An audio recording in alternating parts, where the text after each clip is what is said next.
মৃত মানুষ নাকি তার প্রিয়জনকে নিতে আসে, এই ব্যাপারটা আমি আগে বিশ্বাস করতাম না, যতক্ষণ পর্যন্ত আমার সাথে এই ঘটনাটি না ঘটেছিল। গ্রীষ্মের ছুটি চলছে, প্রতিবারের মধ্যে ছুটি কাটানোর সময় আমরা নানু বাড়িতে চলে যাই। মূলত মামাতো বোন আমার সমবয়সী। আপুর সাথে আমার সম্পর্ক বরাবরই খুব ভালো, দুজনে একসাথে বসলে ঘন্টাখানিক পেরিয়ে যায়।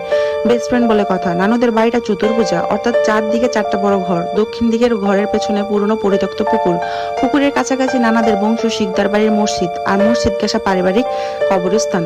সেদিন পূর্ণিমার রাত। স্বাভাবিকভাবে আপুর সাথে গল্পগুজব করতে করতে দেখলাম ঘড়ির কাঁটা তখন 3টা ছুঁই ছুঁই। তখন বলে দিলাম এখন আর ঘুমাবো না। আপু কোনো জবাব না দিয়ে পাশ কাটিয়ে শুয়ে পড়লো। কিছুক্ষণের মধ্যে সে ঘুমিয়েও পড়লো, আর এদিকে আমি ঘুমানোর শত চেষ্টা করে ব্যর্থ। মনের মাঝে কেমন জানি অস্থিরতা অনুভব করছিলাম। কিছু না ভেবে বিছানা ছেড়ে ফোনের টর্চ জ্বালিয়ে বারান্দায় চলে গেলাম। হালকা বাতাস চলছে, পূর্ণিমার আলো বাড়ির পিছনের পুকুরটা কেমন জানি অদ্ভুত সুন্দর দেখাচ্ছে।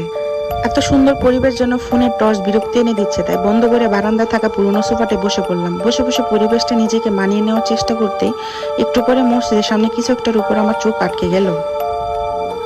পূর্ণিমার আলোয় হালকা হালকা দেখা যাচ্ছে এটা কমপক্ষে 15-16 বছর আগের একটা কাঠের লাল সবুজ রং খাটিয়া, যেটা লাশ নিয়ে যাওয়া হয়। খাটিয়াটা ব্যবহার অযোগ্য আর ভাঙা, শুধু কোনো রকম পড়ে আছে। মাসখানিক আগে মসজিদ রং করার সময় বের করা হয়েছিল হয়তো।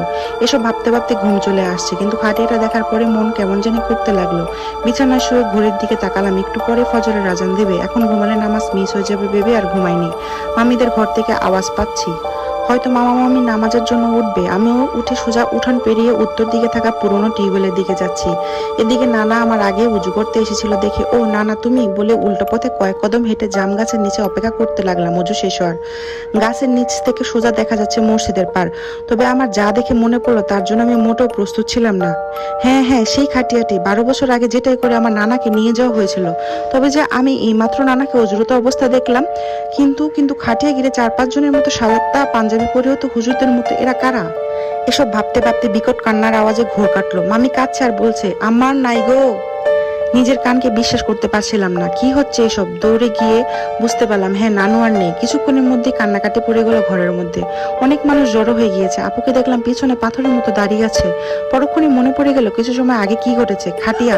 সঙ্গে সঙ্গে আপুকে টেনে সে বারান্দায় নিয়ে গেলাম। আমাকে অবাক করে দিয়ে সেই সাদা পাঞ্জাবি পরিহিত হুজুররা ওই খাটিয়ার পাশে ছিল তখনও। আপুকে আঙ্গুল দিয়ে দেখিয়ে তাদের দেখাতে লক্ষ্য করলাম। দেখলাম আপুও দেখতে পাচ্ছে, তবে তার মাঝে কোনো ভয়ের চিহ্ন দেখতে পেলাম না, যেন সে আগে থেকে জানতো সবকিছু। আপুর হাত ধরে রাখাটা যেমন হিম শীতল হয়ে আসলো। সবকিছু উপেক্ষা করে হাত ছেড়ে আপুকে রেখে আমি ঘরে চলে আসলাম। এবার অনেক বড় ধাক্কা খেলাম। হ্যাঁ, আপু কাঁদছে। নানুর পাশে লাশের পাশে বসে আপু কাঁদছে। ও আমার সাথে তো আসেনি, তাহলে আমার সাথে কাকে নিয়ে গেলাম বারান্দায়? আর নানার মৃত্যু, আর সেই ভাঙা লাল সবুজ খাটিয়া। ঘটনার